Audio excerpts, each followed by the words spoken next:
على سيدنا محمد وعلى آله وصحبه وسلم تسليما كثيرا أما بعد.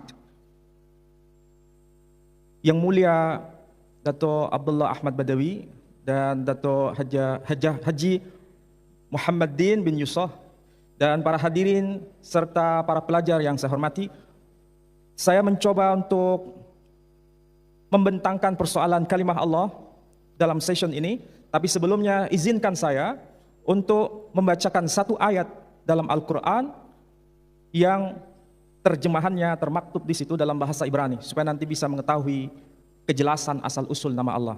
Ayat ini saya ambil dari surat Al-Baqarah. Bismillahirrahmanirrahim. Am kuntum syuhada'a il hadara Ya'qub al-maut idh qala li banihi ma ta'buduna min ba'di qalu na'budu ilahaka wa ilaha abaika Ibrahim wa Ismaila wa Ishaqa ilaha wahida wa nahnu lahu muslimun. Teks ayatnya berbunyi demikian.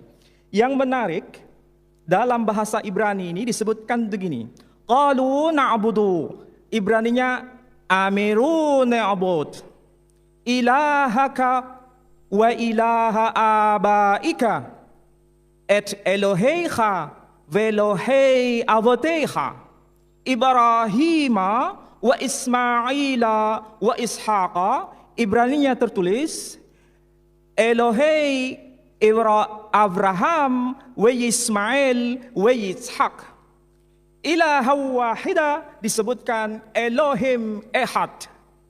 Disebutkan Elohim Ehad. Ilaha wahida.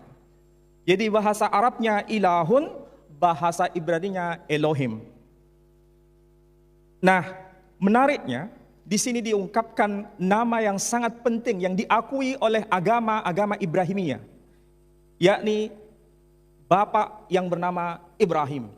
Kalangan muslimin dalam setiap salat selalu menyebut dalam tahiyat, Allahumma salli ala sayyidina Muhammad wa ala ali sayyidina Muhammad kama sallaita ala Ibrahim wa ala ali sayyidina Ibrahim. Ini pernyataan tegas dalam Islam bahwa Ibrahim adalah tokoh penting yang selalu namanya disebut dalam salatnya. Kenapa? Karena mengajarkan mengenai tauhid. Yang kedua, kita mengenal agama Kristen. Sebetulnya tadi sudah dijelaskan bahwa dalam kekristenan juga menghubungkannya dengan sosok manusia yang bernama Ibrahim. Dalam Injil disebutkan, Injil Matius terutama, pasal yang pertama, ayat yang pertama disebutkan, inilah silsilah Yesus Kristus, anak Daud, anak Abraham. Sedangkan kalangan Yahudi, kalau dalam Tevila itu sama dengan salat, selalu menyebut Elohe Avotenu, Elohe Abraham, Elohe Yitzhak, Elohe Yaakov. Jadi Elohe itu sama maknanya dengan ilahun. Nah, mari kita mencoba untuk membahas mengenai materi kita terkait dengan pembahasan kalimah Allah.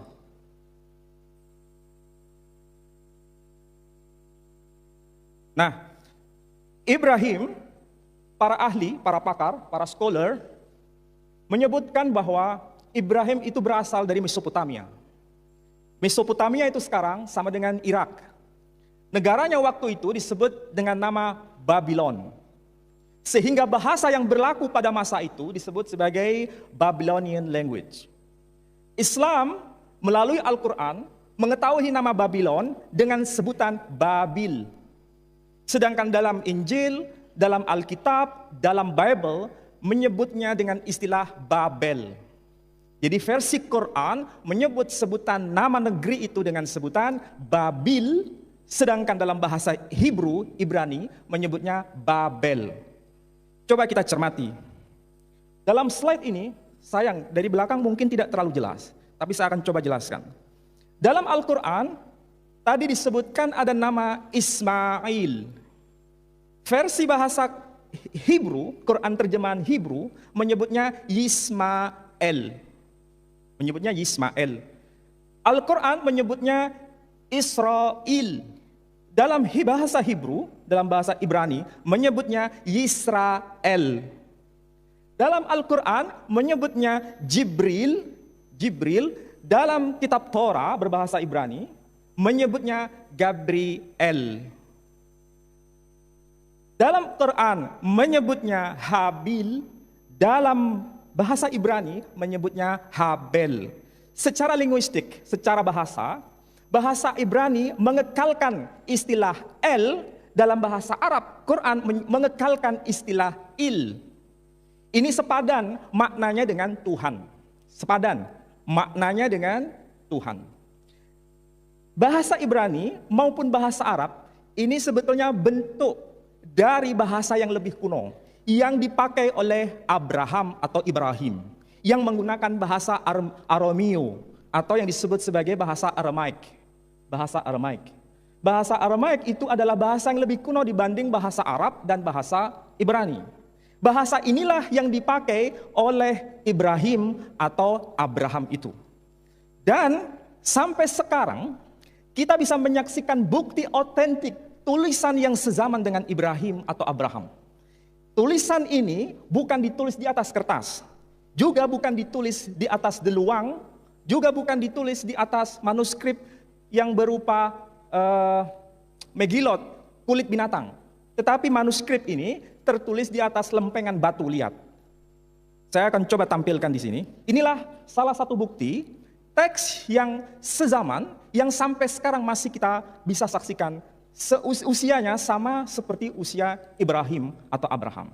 Tulisannya seperti apa? Tulisannya seperti ini. Yang kemudian para sarjana menyebutnya sebagai tulisan paku. Di dalam teks ini justru membuktikan pengekalan sebutan nama Babil, bukan penyebutan nama Babel. Jadi nampaknya bahasa Arab lebih dekat dengan bahasa Aram, lebih dekat dengan bahasa nenek moyang yakni Ibrahim dibanding kedekatan bahasa Ibrani dengan bahasa Aram. Ini yang harus dicermati oleh para sarjana. Saya yakin di antara kita yang hadir di sini ada yang Kristen. Ini bisa kita jadikan momen untuk saling belajar bahwa kekunoan, keklasikan bahasa Aram menjadi bukti hubungan bahasa Aram dengan Arab ini lebih dekat dibanding kedekatan bahasa Ibrani dengan bahasa Aram itu sendiri. Dalam Al-Quran menyebut nama Babil, dalam teks Arameo, bahasa Aram menyebut kata Babil. Dalam teks Quran menyebut Israel, dalam bahasa Aramaik juga menyebut kata Israel, bukan Yisrael. Ini sebagai bukti yang tidak bisa dibantah oleh sarjana manapun. Ini yang harus diketahui bersama. Kemudian, kalau kita sudah tahu bahwa istilah El maupun Il menunjuk sebutan Tuhan, sama dengan maknanya dengan Tuhan. Lalu siapa yang bernama Allah itu, yang sekarang lagi menjadi polemik bersama? Nah, saya akan mencoba untuk membedah persoalan ini, karena di dalam bahasa Ibrani, bahasa Aram, dan bahasa Arab, sebetulnya kalau kita mau jujur, pengungkapan istilah Allah yang di Indonesia itu dilafalkan dengan dua versi. Tulisan sama, tapi pronunciation berbeda. Orang Muslim di Indonesia menyebut nama Allah. Sementara kaum Kristen di Indonesia menyebut istilahnya dengan pronunciation Allah. Makanya tadi Pak Moko Ginta ada sebutan nama Allah, itu versi Kristen. Meskipun tulisannya sama. Nah, ini yang menjadi polemik besar adalah siapa sebetulnya nama yang dikenalkan oleh Ibrahim atau Abraham kepada anak cucunya itu. Siapa sebetulnya nama yang dikekalkan oleh Ibrahim kepada anak cucunya. Kalau Ibrahim menyebut kata Il sebagai sebutan, lalu siapa namanya? Disinilah ada terjadi kesilapan di antara pengkaji agama-agama, terutama yang merujuk pada agama Kristen, Islam, dan Yahudi. Dalam agama Yahudi, itu menyebut ada beberapa istilah di situ. Ada istilah El, sementara dalam versi Arab disebutkan dengan istilah Il. Maka muncul tadi ada Israel, kemudian Ismail. Ini pengekalan sebutan untuk Tuhan, Il. Versi Ibraninya El. Istilah Elohim. Kemudian sepadan ini dengan Ilahun. Tapi yang paling penting di sini, kalau versi Ibrani menyebutnya huruf yod, he, wav, he. Yod, he, wav, he. Kalau dibaca versi Torah sekarang, itu kalau mau dibaca, bacaannya itu bisa berupa Yahweh, bisa berupa Yehovah. Orang Kristen menggunakan istilah yang bertabrakan dengan versi Ibrani, menyebutnya Yahweh. Padahal penyebutan istilah Yahweh tidak pernah muncul dalam kitab Torah. Yang justru muncul adalah sebutan Yahweh atau Yehovah. Yang di dalam Al-Quran, bahasa Arab, tertulisnya alif, lam, lam, ha. Kita melafalkannya Allah. Ada sesuatu yang cukup menarik dalam pengkajian bahasa Arab ini. Sesuatu yang ditulis dengan huruf Arab biasanya dibaca sesuai dengan tulisan. Biasanya dibaca sesuai dengan tulisan. Tapi ada satu kata yang tulisannya tidak dibaca sesuai dengan tulisan. Tidak ada seorang pun di kalangan masyarakat Timur Tengah ketika menjumpai istilah alif, lam, lam, ha dibaca Allah. Tetapi mereka serempak menyebutnya dengan pronunciation Allah. Menyebut dengan sebutan Allah. Allah ini tidak dikonstruksi dari bahasa Arab. Tetapi ini adalah istilah non-Arab yang diarabkan. Jadi bukan asli istilah Arab. Memang ada beberapa sarjana kontemporer mengatakan bahwa istilah Allah itu dibuat dari al plus ilah. Al, ilah diringkas menjadi Allah. Ada yang mengatakan begitu. Tetapi saya sendiri tidak sepakat dengan pemahaman seperti itu. Sebab kalau kita bersepakat dengan istilah itu, kita akan bertabrakan dengan data sejarah. Karena kita tahu Abraham atau Ibrahim bukanlah orang Arab, tetapi orang yang diarabkan. Makanya dalam tarikh kita sebut Ibrahim itu bukan sebagai aribah, orang Arab asli, tetapi disebut sebagai musta'ribah, orang yang diarabkan. Artinya beliau bukan asli orang Arab dan bukan penutur asli berbahasa Arab. Tetapi kita menerima istilah Allah ini, tadi sudah saya sebut, kedekatan bahasa Arab lebih dekat dengan bahasa Aram. Sementara bahasa Ibrani, pronunciation-nya Yod, He, Vav, He, Yehovah. Yehovah, atau kadang Yahweh. Arab menyebutnya Allah. Hukum linguistik membuktikan Yod, huruf Ya Ibrani, dalam Arab itu menjadi alif. Tadi saya contohkan, Yismael, huruf Ya, Yod. Arab menjadi Ismail, alif. Kemudian Yisrael, Arab menjadi Israel.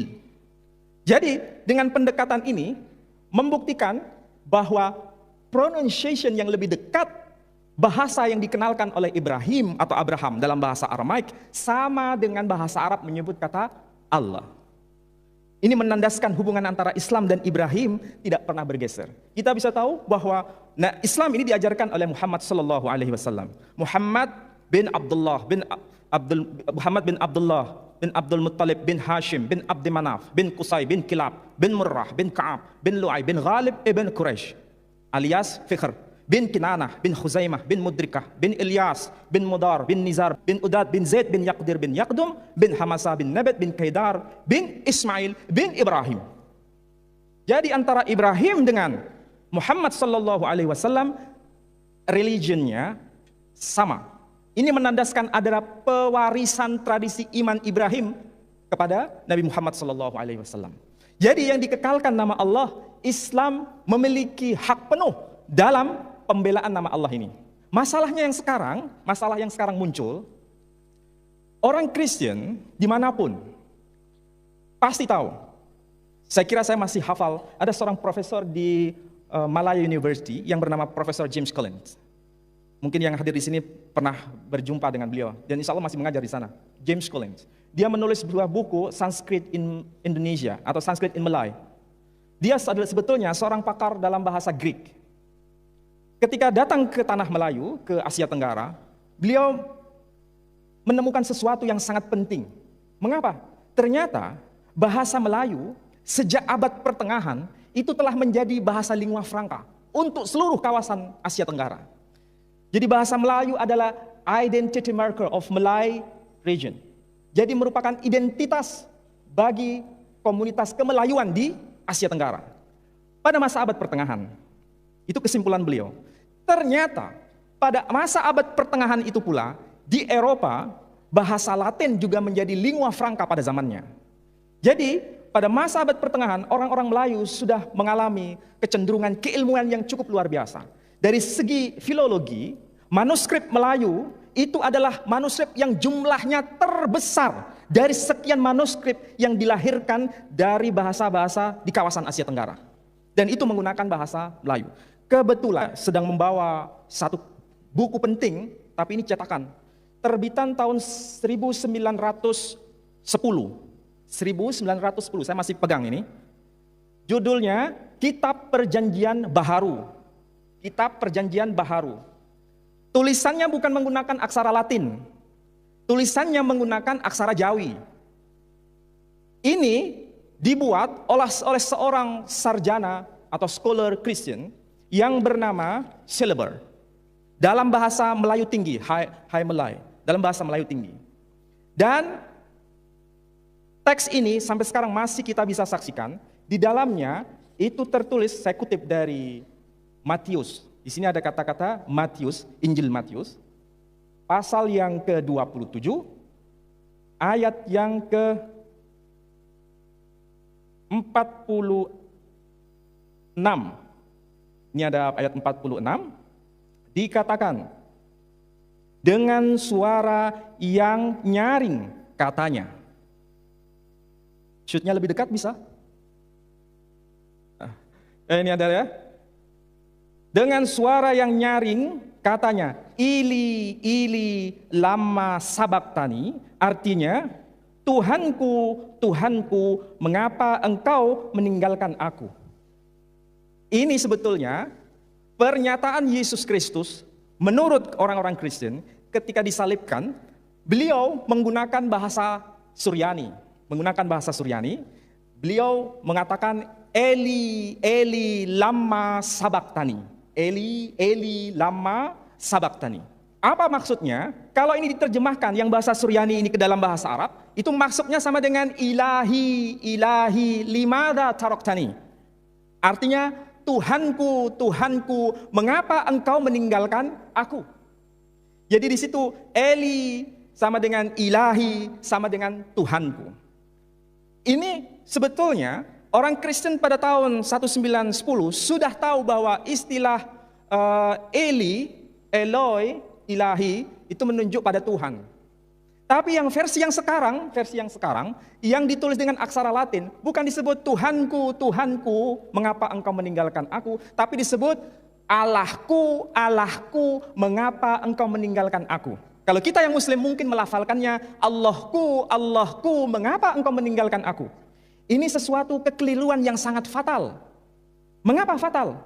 Karena pada masa abad pertengahan, orang-orang Melayu di Asia Tenggara sudah paham bahwa istilah Allah itu adalah nama, bukan sebutan. Jadi istilah Eli, Eli, lama sabaktani itu bahasa Suryani yang diungkapkan oleh Jesus Christ di kayu salib, sepadan dengan terjemahan berbahasa Arab menyebutnya ilahi, ilahi, limada taraktani. Bahasa Melayu atau Indonesia versi yang lama diterjemahkan Tuhanku, Tuhanku, mengapa engkau meninggalkan aku. Itu sudah tepat.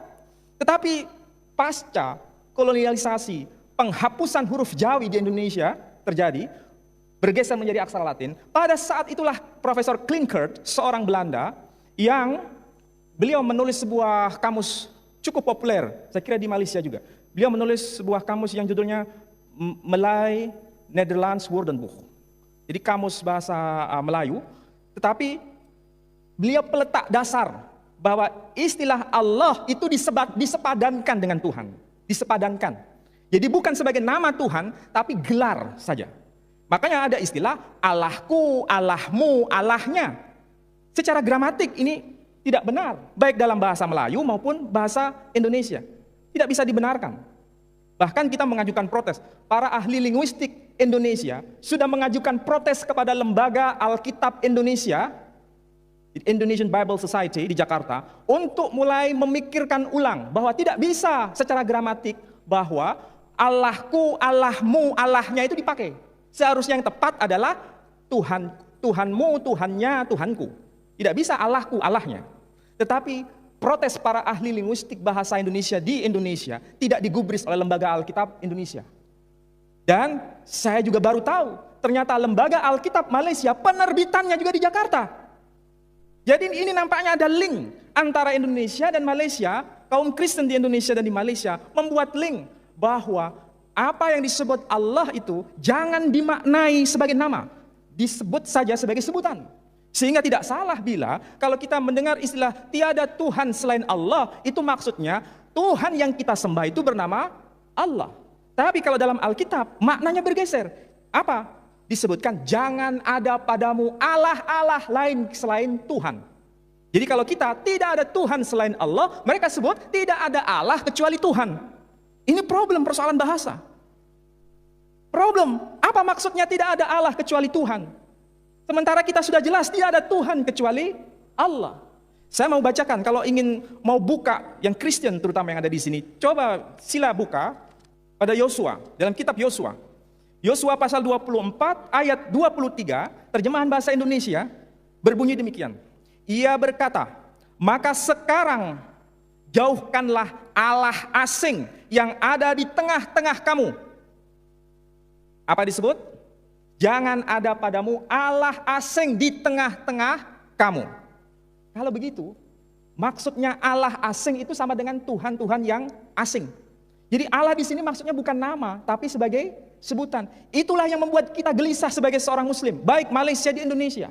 Bagaimana mungkin Allah yang sebagai nama diubah maknanya menjadi sebutan? Karena mereka memang punya testimoni, credo, bahwa Allah di dunia ini banyak. Ada Allah A, ada Allah B, ada Allah C. Tapi Allah orang Kristen yang disembah bernama Jesus Christ. Jadi sebutan Allah, memang mereka menyembah Allah. Tapi Allah yang dimaksud bernama Jesus Christ. Sementara Muslim, Tuhan yang kita sembah itu adalah bernama Allah.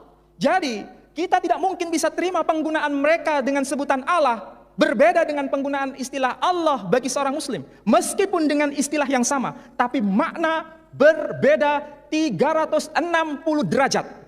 Itu yang menyebabkan kita tidak bisa bertemu. Yang kedua, tidak perlu hanya orang Islam yang harus kritik. Tapi orang Kristen Indonesia maupun orang Kristen Malaysia juga mengkritik dari tata bahasa Melayu dan Indonesia. Karena tidak mungkin istilah Allahku dan Allahmu itu dikekalkan. Karena bertabrakan dengan nahwu, baik Malaysia maupun Indonesia. Inilah yang menyebabkan kita mengajukan protes. Saya kira begini, Malaysia ini adalah test case. Di Indonesia kita semua sudah gelisah. Bukan hanya saya yang gelisah. Semua pembicara yang ada tadi gelisah. Dan orang-orang di Indonesia sudah gelisah mengenai penggunaan istilah Allah dalam Bible orang-orang Kristen di Indonesia. Kami sudah mengajukan protes, para ahli bahasa Indonesia mengajukan protes. Tapi Lembaga Alkitab Indonesia tidak pernah menghapusnya. Tetap saja.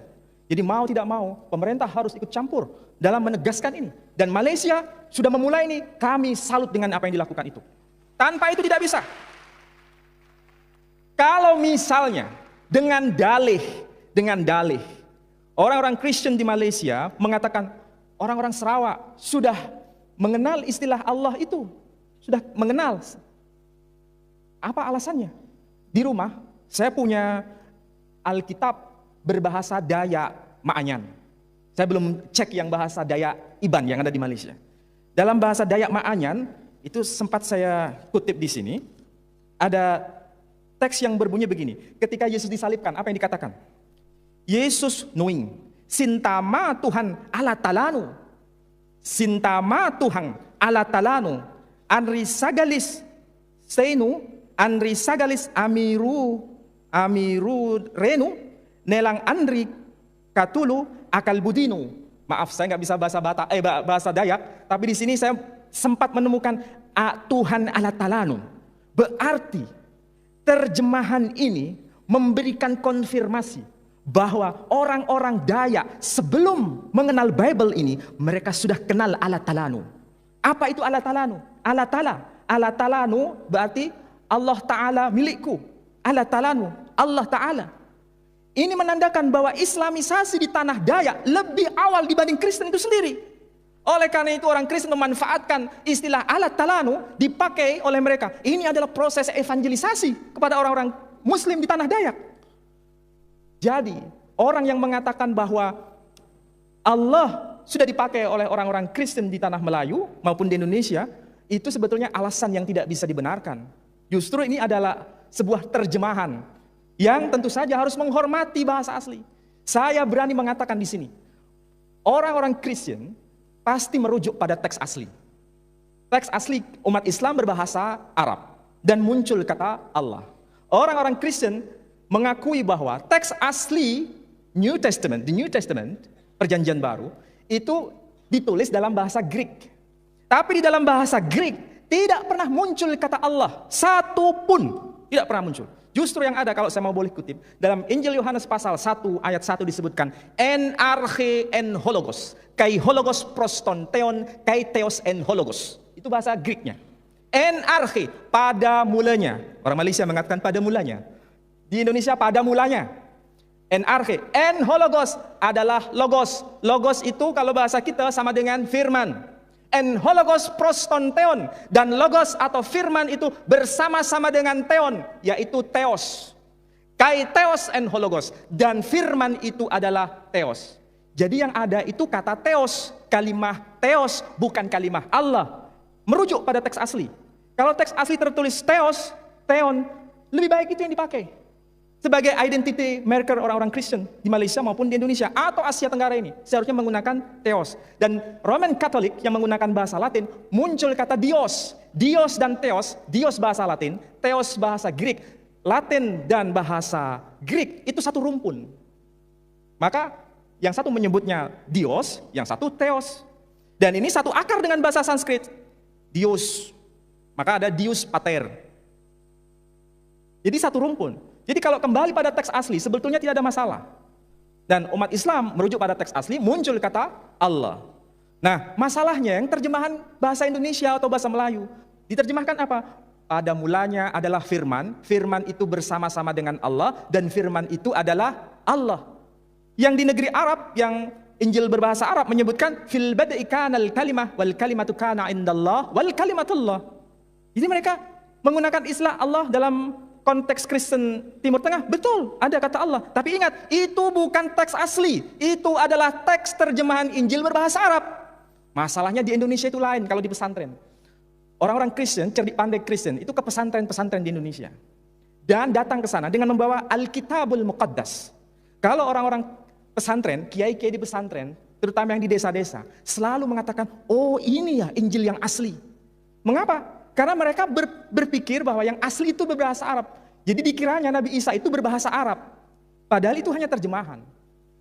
Nah inilah yang dipakai, kelemahan seperti inilah yang dipakai oleh orang-orang Kristen untuk melakukan evangelisasi. Melalui bahasa yang dikekalkan di kalangan mereka. Jadi saya kira di sini juga menjadi problem. Jadi mudah-mudahan kita mulai duduk bersama. Tidak perlu hanya orang-orang Muslim. Kalau bisa orang Muslim dan non-Muslim, terutama yang Kristen, mengadakan dialog. Bukan debat tapi dialog. Untuk memperbincangkan persoalan seperti ini. Salah satunya mengenai kalimat Allah ini. Supaya sama-sama tahu. Kita selama ini tidak tahu Kristen itu seperti apa. Karena kita memang tidak pernah mengadakan dialog dengan mereka. Orang Kristen juga tidak tahu Islam. Juga karena tidak mengadakan dialog dengan kita. Tetapi kalau kita sama-sama dialog. Tahu bagaimana Injil dan bagaimana Quran. Ayo duduk bersama memperbincangkan ini.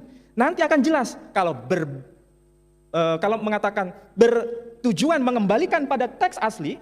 Maka Allah sebagai nama kembalinya pada Islam. Kristen gunakanlah kata theos atau kurios. Karena itu yang muncul. Sehingga kalau dengan demikian adil kita. Tidak perlu ada saling curiga mencurigai. Muslim bisa toleransi kepada yang Kristen bisa toleransi kepada yang Muslim. Mudah-mudahan apa yang saya sampaikan cukup memberikan sebagai pengantar. Nanti kita bisa dialog lebih intensif. Supaya kita bisa memperoleh pengetahuan baru mengenai hal ini. Saya kira apa yang saya sampaikan cukup sekian dan terima kasih atas perhatian saudara semua.